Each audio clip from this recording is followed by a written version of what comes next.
আমার সাথে বলুন বিসমিল্লাহির রহমানির রহিম। আস্তাগফিরুল্লাহ রব্বি মিন কুল্লি যামবিন ওয়া আতুবু ইলাইহি লা হাওলা ওয়ালা কুওয়াতা ইল্লা বিল্লাহিল আলিয়্যিল আযীম।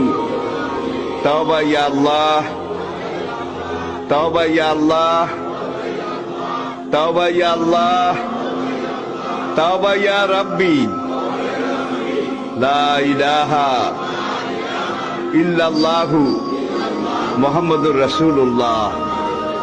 আল্লাহর কসম, পিছনের জীবনে সব গুনাহ আল্লাহ মাফ করে দিয়েছে এই তওবার কারণে, সব মাফ করিয়া লাইছে। আমার সাথে বলুন বিসমিল্লাহির রহমানির রহিম। আস্তাগফিরুল্লাহ রব্বি মিন কুল্লি